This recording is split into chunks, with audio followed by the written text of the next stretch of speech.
Hello everyone. So we are back with another video from our history chapter. So what we were talking about was rise of nationalism in Europe.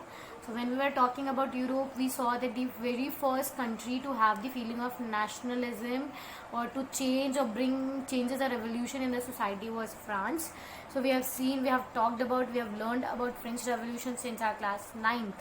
ठीक है, तो वहाँ से फिर हम लोगों ने देखा कि भाई कैसे लुई 16 हटा, कैसे मैक्सिमिलियन रॉबिस्पियर आया, उसको हटाया, फिर उसके बाद में हम लोगों ने जैकोबिन क्लब तो ख़त्म हो गया, फिर उसके बाद में हम लोगों ने नेपोलियन के बारे में पढ़ा. ओके, तो हमारे पास हम लोग लास्ट चैप्टर अभी जो हम इन 2 से 3 लेक्चर्स में अभी इन दिनों हम लोग क्या कवर चुके हैं.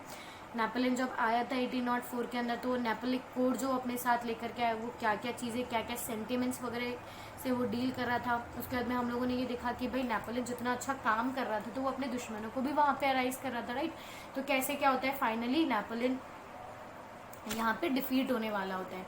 ओके, तो उस नेपोलियन की डिफीट में, नेपोलियन 1815 में नेपोलियन के साथ क्या होता है, वो सारी चीज़ें आप इस चैप्टर में समझने वाले. ओके, उससे पहले देखो बेटा, पिछली वीडियो के अंदर हम लोगों ने एक और चीज़ पढ़ी थी कि जब ये नेपोलियन आया था, नेपोलियन काफ़ी अच्छे काम भी करने लगा था. ओके, तो उस ड्यूरेशन के अंदर इंडस्ट्रियलाइजेशन का ग्रोथ भी देखा जाता है, और उसी रीज़न से क्या होता है, हमारे पास 2 न्यू इमर्जिंग क्लासेस आ जाती है इन the name of aristocrats and new middle class. तो एरिस्टोक्रेट्स तो वो लोग थे जिन्हें प्रिविलेजेस मिल रहे थे, और न्यू मिडिल क्लास वो लोग थे जो मेहनत करके कमाई कर रहे थे, और मतलब बोलते ना कि लाइक एजुकेशन, नॉलेज और पावर गेन करने की कोशिश कर रहे थे, इकोनॉमिकली फाइनेंशियली इंडिपेंडेंट होने की कोशिश कर रहे थे. ओके, तो दैट न्यू इमर्जिंग जोन जो था, न्यू मिडिल क्लास पीपल जो था, वो अब न्यू, मैंने आपको बताया था ना कि वो जैसे जैसे वो लोग पावरफुल होते जा रहे थे, वो लोग नॉलेज आता जा रहा था, तो उन्हें ये समझ आने लगा था कि भाई अभी तक हमारे साथ तो डिस्क्रिमिनेशन हो रहा था.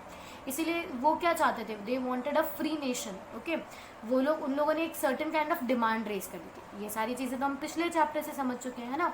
तो अब हम लोग क्या समझने वाले हैं कि उन्होंने जो डिमांड हमारे सामने रखी है कि जो ये न्यू मिडिल क्लास आई है, ये क्या चाहती थी कि भाई हमारे पास एक इंडिपेंडेंट कंट्री हो, है ना. इंडिपेंडेंट हमारे पास लाइक ये अपने बेसिकली समझो आप इसको कि जो ये न्यू इकोनॉमिकल क्लास हमारे सामने जो मिडिल क्लास के फॉर्म में जो राइज हुआ था, वो क्या चाह रही थी कि अपने बेनिफिट्स उन्हें इक्वली मिले.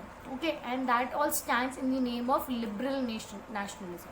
इन लोगों की आइडियोलॉजी या इनके जो भी व्यूज़ थे, इन्हें कैसी कंट्री चाहिए थी, क्या चाहिए था, that will understand through the name under liberal nationalism. Okay, तो इन लोगों की वापस समझ में आ गया, यहाँ से रिलेट कर दो, फिर इस चैप्टर को कंटिन्यू करते हैं कि जो न्यू एमर्जिंग मिडिल क्लास था, उन्हें चाहिए था लिबरल नेशन, है ना. उन्हें क्या चाहिए था, लिबरल नेशन. अब लिबरल नेशन क्या होता है वो हम समझ लेते हैं.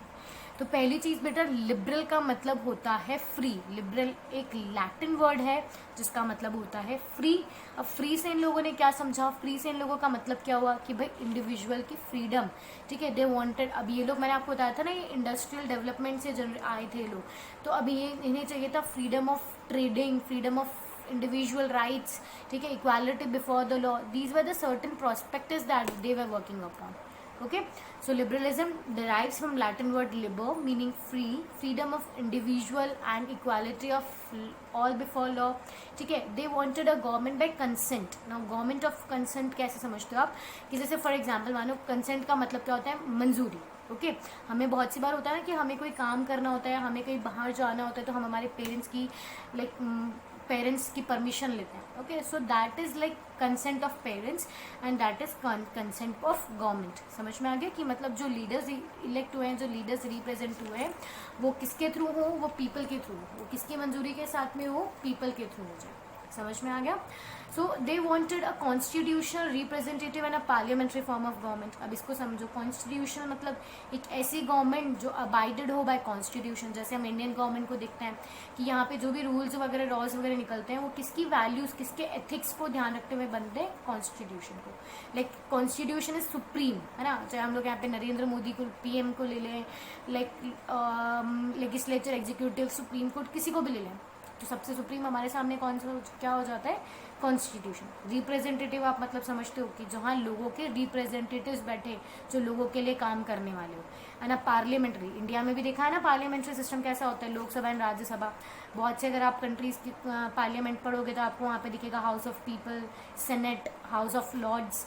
ऐसे आपको टर्मिनोलॉजीज आपको समझने की ज़रूरत पड़ेगी उस टाइम पे. तो पार्लियामेंट्री फॉर्म ऑफ गवर्नमेंट भी आप अच्छे से जानते हो. They wanted end of autocracy and a clerical privileges, end of all clerical privileges. Autocracy का मतलब मैंने आपको बता ही रखा है कि ऑटोक्रेसी के अंदर क्या होता है, एक पर्सन होता है, उसके पास सारी पावर्स होती है और वो अपनी पावर्स को मतलब लाइक सेंसिबली मैनर के अंदर यूज कर, सेंसलेसली मैनर के अंदर यूज करता है. सेंसिबली नहीं होगा, सेंसलेसली मैनर में यूज करता है. मतलब सिंपल सा समझो कि किसी पर्सन के पास बहुत सारी पावर्स है और उसकी पावर्स को कोई भी कंट्रोल नहीं कर रहा है, तो वो अपनी पावर्स का मिसयूज कर रहा है, एक्स्ट्रा कुछ भी लाइक प्रॉब्लम्स क्रिएट कर रहा है, कोई उसको कंट्रोल करने वाला नहीं. तो ऐसी चीज़ों को एंड लगाओ. क्लर्जिकल प्रिविलेजेस देखा था ना हम लोगों ने, फर्स्ट स्टेट, सेकेंड स्टेट और थर्ड स्टेट में जो क्लर्जिकल ग्रुप था, ना ही वो कोई टैक्सेस देता था, ना ही वो किसी तरह का काम वगैरह करता था. और जबकि वो लोग क्या करते थे, ये पुराने मतलब जो थर्ड स्टेट के जो लोग होते थे उनसे ज़बरदस्ती काम करवाया करते थे और टैक्सेस वगैरह कलेक्ट करते थे. तो ये जो भी ज़्यादा प्रिविलेजेस थे बाय बर्थ हुए, चाहे बाय क्लर्जिकल हुए, नोबेलिटीज़ को जितने भी एक्स्ट्रा प्रिविलेजेस मिले हुए थे, उन सबको अब क्या ख़त्म करने, क्या बात हो रही थी कि उन सबको अब ख़त्म कर दिया जाए. ओके. इनवॉलेबिलिटी ऑफ प्राइवेट प्रॉपर्टी, मतलब अब आपको याद करो जब हम एरिस्टोक्रेट्स पढ़े थे, तो एरिस्टोक्रेट्स में भी हमने क्या पढ़ा था कि भाई ये लार्ज लैंड ओनर्स थे जो ज़बरदस्ती अपने लैंड्स पे सर्फ वगैरह से काम करवाया करते थे. Okay. So that wanted and कि भाई जिनके पास बहुत ज़्यादा इन नंबरस मैनर के अंदर बहुत लार्ज प्रॉपर्टीज़ है, वो इस तरह से किसी से काम ना करवा पाए. दैट मीन्स अगर आप इसको बेसिकली समझने की कोशिश करो तो लिबरल का मतलब बहुत ईजी बेटा, एक डेमोक्रेटिक से समझ में आ रहा है कि जहाँ लोग अपनी फ्रीडम के लिए इंडिविजुअल लाइक बोलते हैं ना इक्वालिटी और डिग्निटी के लिए वो यहाँ पे डिमांड करने लगे थे. ओके. इसको अगर आप पॉलिटिकल स्पेयर में पढ़ने के समझने की कोशिश करते हो तो एक और पॉइंट बहुत अच्छे से समझो. याद करो जब हम लोगों ने फ्रेंच रेवोल्यूशन पढ़ा था, ठीक है, तो फ्रेंच रेवोल्यूशन के अंदर बेसिक प्रॉब्लम कहाँ हुई थी, जब फर्स्ट स्टेट, थर्ड स्टेट और फर्स्ट और second state and third state की तीनों की जनरल स्टेट की मीटिंग चल रही थी, है ना. तो जब वर्सलीज के अंदर first, second and third meeting कर रहे होते तो थर्ड क्या डिमांड रखती है, वो वोटिंग राइट्स मांगती है ना, वो 1% 1 वोट की डिमांड वहाँ पर रख देती है. तो जब इनकी डिमांड पूरी नहीं होती है तो ये वहाँ से निकल के टेनिस कोर्ट तक पहुँचते हैं, वहाँ जाकर के खुद को जनरल असेंबली डिक्लेयर कर देते हैं. पर उस वक्त भी जो वोटिंग राइट्स वहाँ पे लोगों को मिले थे वो कौन से थे, अ main with property could vote, right. इसी तरह की वहाँ पे आई थी. तो आपको ये चीज़ समझने की ज़रूरत है बेटा कि इक्वालिटी का मतलब हर कंट्री में यूनिवर्सल सफरेज नहीं था. यूनिवर्सल सफरेज जो है वो बहुत बाद में आया है, ये बहुत लॉन्ग रन का प्रोसेस आया यूनिवर्सल सफरेज. उस टाइम पे इक्वालिटी के अंदर केवल और केवल वोटिंग राइट्स होते थे जो भी केवल किसने मिलते थे, मेन विथ प्रॉपर्टी. ओके. तो पॉलिटिकल स्पेयर के अंदर बहुत सी बार बेटा इक्वालिटी जो है वो ज़रूरी नहीं है कि वो स्टैंड करे यूनिवर्सल सफरेज के साथ में. ओके. यहाँ तक भी आप क्लियर हो. इकोनॉमिकल स्पेयर की मैं अगर बात करूँ तो याद करो, मैं वापस से फिर समझा रही हूँ कि यहाँ पर जो लोग हैं वो कहाँ से आए, इंडस्ट्रियल डेवलपमेंट के बाद में निकल करके आए, है ना. तो ये लोग हमेशा क्या चाहते थे बेटा, इकोनॉमिकली. अब सी जब हम लोगों ने नेपोलियन को देखा तो नेपोलियन ने भी क्या क्या किया था, common methods of weight and measures लगाए थे, अलग अलग जितने भी ट्रैफिक बैरियर्स वगैरह लगे थे, ट्रेड बैरियर्स लगे थे, उन्हें रिमूव करने की कोशिश करी थी, राइट. तो अब ये लोग भी क्या चाहते थे, फ्रीडम ऑफ मार्केट. स्टेट में अभी तक जो रेस्ट्रिक्शंस लगे थे उन्हें हटा दिया जाए. अब गुड जॉब सर्विसेज जो है उन्हें, उनका जो मूवमेंट है वो थोड़ा और ज़्यादा फ्लडिंग करवा दिया जाए, और ज़्यादा फ्री करवा दिया जाए. अलग अलग वेट और मेजरिंग करेंसीज जो चल रही थी उन्हें बंद कर दिया जाए. जैसे बेटा आप तुम्हारे एनसीईआरटीज में ना एलए नाम की एक टर्म आई हुई है. एलए का क्या मतलब होता है, it is a like it is a unit to measure cloth. तो जैसे बेटा क्या होता था, फ्रांस में आप अलग अलग एरियाज़ में जाओगे, इन एलए की जो वैल्यू है वो बदल जाती है. ठीक है, मानो कि आप एक एलए के बदले 2 मीटर कपड़ा ले रहे हो, कहीं पे एक एलए के बदले आप 4 मीटर कपड़ा ले रहे हो, कहीं पे एक एलए के बदले में आप केवल 1.5 मीटर कपड़ा ले रहे हो. तो ये क्या था, एक अनफेयर मेथड था. कहीं पे किसी को तो बहुत ज़्यादा प्रॉफिट होता था, कहीं किसी को बहुत ज़्यादा लॉस होता था. तो ऐसी सारी चीज़ों को, ऐसे सारे कस्टम बैरियर्स को हटाने की डिमांड आई थी. अब ये डिमांड जो थी हमेशा एक ग्रुप ऑफ पीपल करेंगे, राइट. तो अब ये ग्रुप ऑफ पीपल किसके फॉर्म में हमारे सामने आएगा, जोल्वेरियन के फॉर्म में. जोल्वेरियन क्या था, 1834 में, देखो यहाँ पे मैंने बता रखा है, 1834 के अंदर एक कस्टम यूनियन फ्रेम होता है. ठीक है, वो क्या करती है, सारे ट्रेड बैरियर्स को हटाने की कोशिश करती है. और बेटा वो क्या था ना, उस टाइम पे फ्रांस में बहुत सारी, जर्मनी के अंदर इनके साथ बहुत सारी अलग अलग करेंसीज चलती थी. तो काफ़ी लोगों को प्रॉब्लम होता था उन सभी करेंसीज को मैनेज करने के लिए. तो इसलिए उन्होंने क्या किया, जोल्वेरियन ने उन 30 करेंसी का जो नंबर था उसे रिड्यूस करके कहाँ तक वो पहुँच गए थे, up to 2. Okay, so done until this also. अब 1815 के बाद में क्या होता है, अब पहले मेरे साथ एक स्टोरी समझने की कोशिश करना. इससे पहले देखो अभी तक हम लोगों ने क्या पढ़ा है भाई, 1804 के अंदर हमारे पास नेपोलियन आ गया है। नेपोलियन बहुत अच्छे से काम करने लगता है और 1815 की एक वॉर आ जाती है बैटल ऑफ वाटरलू के नाम से हमारे सामने। तो 1815 जून के अंदर बेटा अब यहाँ पे ना एक लड़ाई हो रही है बैटल ऑफ वाटरलू की। पहली चीज़ कहाँ पर हो रही है, बैटल ऑफ वाटरलू है कहाँ पर, क्या लड़ाई हुई है, कैसे हुआ है, तो अब इसको समझो। अभी अगर आप करंट मैप को गो थ्रू करोगे यूरोप के, तो अभी उसको आपको लोकेशन मिलेगा बेल्जियम नीदरलैंड के आसपास का कहीं का। ओके, उस टाइम पे आपको पता है एम्पायर्स होते थे, कोई जोग्राफिकल स्पेसिफाइड बाउंड्रीज नहीं होती थी। तो अगर आज हम उसे देखते हैं कि भाई बैटल ऑफ वाटरलू कहाँ हुआ था, तो वो एरिया हमें मिलता है नीदरलैंड और बेल्जियम वाला एरिया। ओके, तो ये भी समझ में आ गया कि भाई नेपोलियन वर्सेस हमारे सामने अब लड़ाई किस किस के बीच में हुई थी, कब हुई थी, 1815 में, कहाँ हुई थी, वो एरिया भी समझ में आया। बैटल ऑफ वाटरलू हो गया। ये किस किस के बीच में हुई थी, नेपोलियन वर्सेस प्रेब। ठीक है, ये फॉर्मूला है, वापस प्रेब के नाम से इसको याद करो। अब प्रेब में कौन कौन सी बीमारी थी, ठीक है, अब बीमारियों का नाम देख लो, Prussia, Russia, Austria and Britain. ठीक है, प्रूशिया जो है वो आज करंटली, फिर बाद में जर्मनी बनता है, वो भी हम आगे वाले चैप्टर्स में मतलब इसी चैप्टर में आगे भी हम देखेंगे जब हम जर्मनी का यूनिफिकेशन पढ़ेंगे। ओके, अभी हम लोग केवल फ्रांस से रिलेटेड ही पढ़ते जा रहे हैं, तो आप उसी पे ध्यान दे लो। तब हमारे पास आ गया भाई 1815 के अंदर बैटल ऑफ वाटरलू होती है बिटवीन नेपोलियन एंड हमारा प्रेब। ठीक है, इसके बीच में लड़ाई हो रही है। अब फाइनली आपको दिख रहा है बेटा, इधर तो ये अकेला नेपोलियन है, इधर पूरी यूरोपियन पावर है।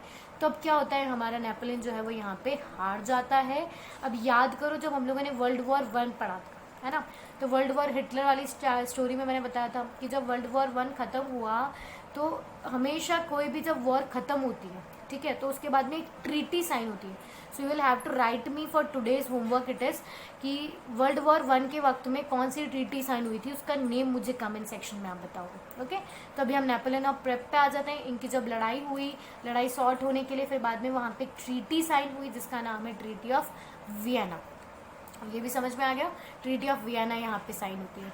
क्लियर है, मेरा आज का क्वेश्चन भी क्लियर होगा कि वर्ल्ड वॉर 1 के ड्यूरेशन में कौन सी ट्रीटी साइन हुई थी, name that treaty in the comment section.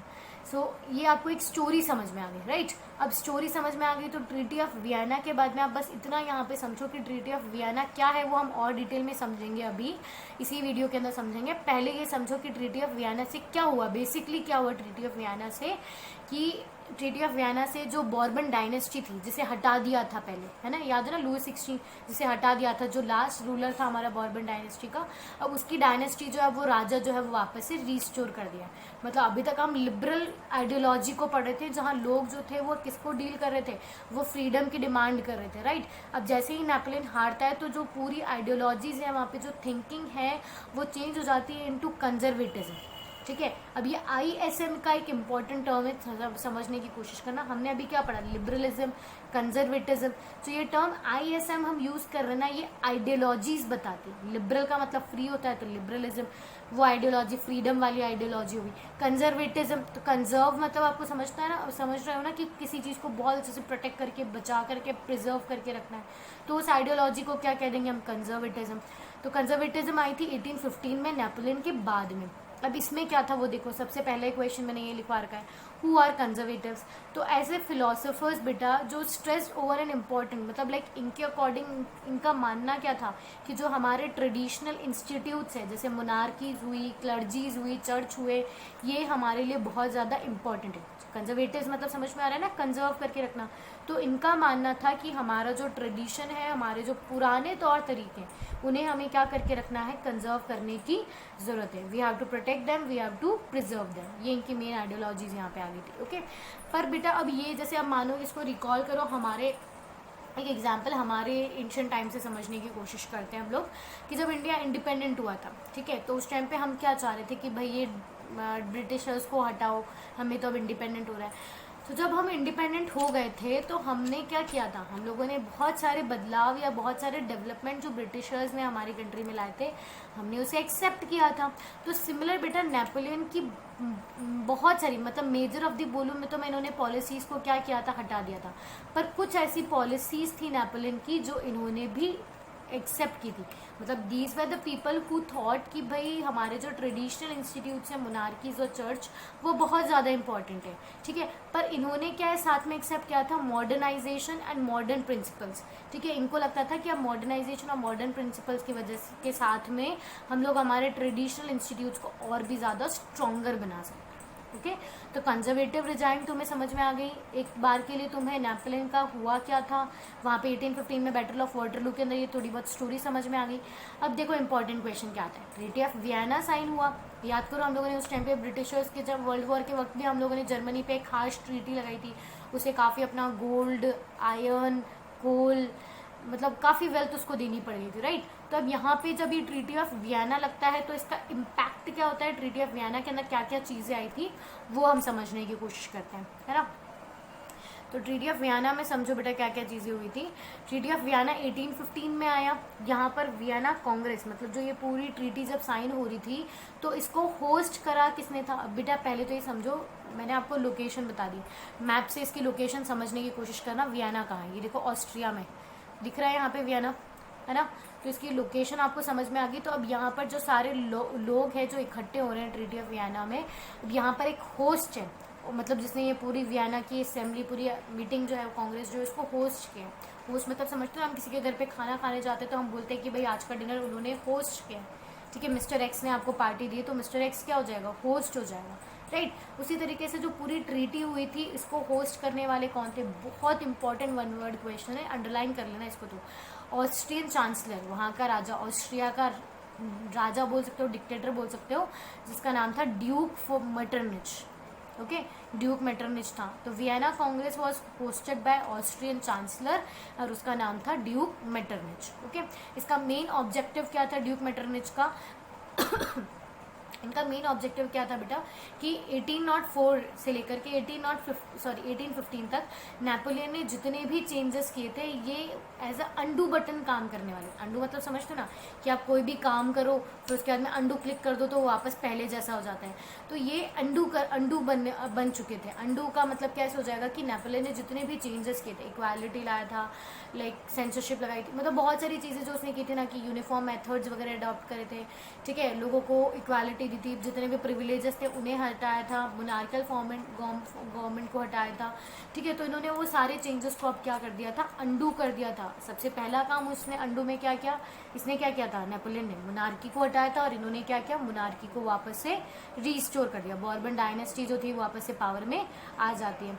और जितनी भी टेरिटरी ऑफ फ्रांस ने जीती थी, अब वो टेरिटरी वापस, जितनी भी अब पावर्स फ्रांस के पास थी, अब वो टेरिटरी वापस कौन छीन लेता है, किसको मिल जाती है, किस में डिस्ट्रीब्यूट हो जाती है, between Prussia, Austria and Russia. यही होता है ना, जो राजा जीत जाता है वो अगली टेरिटरी पे कंट्रोल कर लेता है। तो उसी तरीके से प्रूशिया, ऑस्ट्रिया और रशिया, इन्होंने भी क्या किया, रिमेनिंग टेरिटरीज के ऊपर, जो फ्रांस की जीती हुई टेरिटरीज थी उस पर कंट्रोल गेन कर लिया, ओके।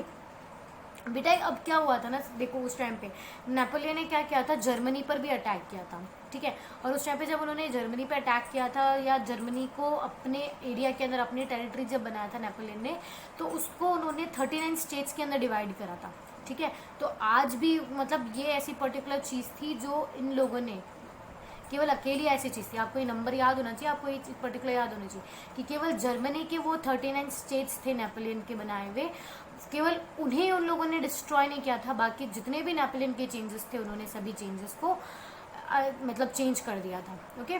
अब क्या हुआ था, अब इसके बाद में अब इन्होंने आपको ट्रीटी ऑफ वियना में वापस से समझो, कहीं भी कंफ्यूज नहीं होना, ड्यूक मेटरनिच वाला पॉइंट हमें याद करना है। नेपोलियन के चेंजेस को अंडू कर दिया था, बॉर्बन डायनेस्टी रिस्टोर हो गई थी, फ्रांस की जो पूरी टेरिटरी थी वो टेक ओवर कर ली गई थी प्रूशिया, ऑस्ट्रिया, रशिया के थ्रू। अब इन्होंने क्या किया ना बेटा, अब इन्होंने ना फ्रांस के आगे आसपास जो है, मतलब फ्रांस कभी फ्यूचर में कहीं अपनी बाउंड्रीज एक्सपैंड ना कर ले, इसलिए इन्होंने क्या किया, उसकी बाउंड्रीज को कंट्रोल करने की कोशिश करी। तो इन्होंने नॉर्थन में, तो नॉर्थ एरिया जो था वो किसके कंट्रोल में आ गया, नीदरलैंड के कंट्रोल में आ गया। और आप नॉर्थ ईस्ट की तरफ चले जाओगे तो वो प्रूशिया आ गया उधर। फिर अगर आप और लोअर में, इधर ऑस्ट्रिया तो दिख ही रहा है बिल्कुल ईस्ट के अंदर, फिर बिलो में जैसे साउथ में आओगे तो जेनुआ आ गया, तो ठीक है, इन लोगों ने क्या किया, मतलब किसी भी तरीके से ऐसे सब्सिडरी बाउंड्रीज बना दी थी, ठीक है, ताकि जो अब कभी फ्रांस अगर इन फ्यूचर कभी भी अटैक करने की कोशिश करता है या अपनी बाउंड्रीज एक्सपैंड करने की कोशिश करता है तो उसे कंट्रोल कर लिया जाए easily. Okay, so these all things were made up और setup in during the treaty of Vienna. तो ये आपको ट्रीटी ऑफ वियना समझ में आ गया। तो अब आपको समझ में आ रहा है ना कि अब मैं आपको क्या समझाना चाह रही हूँ। 1804 जब हम नेपोलियन कोड की बात करते हैं, 1815 से पहले तो वहाँ लिबरल आइडियोलॉजीज चल रही है, और जैसे हम 1815 तक पहुँच जाते हैं तो वहाँ कंजर्वेटिव आइडिया आ जाता है। तो जो कंजर्वेटिव आइडिया था वो ऑटोक्रेटिक था। सबसे पहली चीज़, ऑटोक्रेटिक का मतलब मैं समझा ही चुकी हूँ कि जहाँ सारी पावर किसी एक सिंगल पर्सन के हाथ में रेस्ट करती है। ओके, अब जैसे सेंसरशिप आ जाती है तो अब राजा वगैरह जो थे, आपको पता है, ये आते हैं अपने साथ में सेंसरशिप भी ले आते हैं। अब यहाँ पे जितना भी फ्रीडम ऑफ प्रेस था, मतलब बुक्स, नॉवल, एक्ट्स वगैरह जितना भी सब हो रहा था, सब पे सेंसरशिप लगा दी थी कि वो कहीं पे भी राजा के अगेंस्ट बात ना कर पाए। फ्रेंच रेवोल्यूशन जो हुआ था, अभी तक नेपोलियन वगैरह जो उसकी ग्रेटनेस जो थी उसके बारे में किसी भी तरह से लोग बात ना कर पाए, इन सारी चीज़ों पे ध्यान दिया गया था। फिर अब बेटा जेन्युइन चीज़ है, अब फ्रेंच रेवोल्यूशन जो था वो ऐसा सिंपली बंद नहीं हो जाएगा, ऐसा नहीं। हम लोग पूरी नेशनलिज्म ऑफ यूरोप पढ़ रहे थे, तो ऐसा नहीं कि भाई नेपोलियन को हटा दिया फिर से मोनार्की आ गई, मतलब बेचारे बहुत मुश्किल से इतने लॉन्ग टाइम से नेपोलियन मोनार्की को हटाया था, फिर से मोनार्की आ गई। तो इसका मतलब ये नहीं कि अब लोग हार मान लेंगे, ठीक है, ऐसा नहीं है अभी तक, ठीक है। लोग जो हैं वो अभी भी, मतलब उनके दिमाग में अभी भी बोलते ना कि लाइक इंस्पायर करता है उन लोगों को फ्रेंच रेवोल्यूशन, कि कैसे हमने एक राजा को हटा दिया गया था, उसका बेसेटाइल जेल, उसका पावर हाउस वगैरह सब तोड़ दिया था। सो दैट के कंटिन्यू अगर आप आगे की जो हम स्टोरी पढ़ने लगेंगे तो उसमें ये दिखेगा आपको कि कैसे फ्रेंच रेवोल्यूशन जो है उसने आगे लोगों को कैसे आगे तक भी और ज़्यादा इंस्पायर किया है। लिबरल्स जो थे, जो आइडिया चेंजेस लाना चाहते थे, रेवोल्यूशंस लाना चाहते थे सोसाइटी में, उनको किस तरह फ्रेंच रेवोल्यूशन ने इंस्पायर किया आगे फ्यूचर में। Okay, so that will continue in tomorrow's video lecture. Okay, so thank you for today.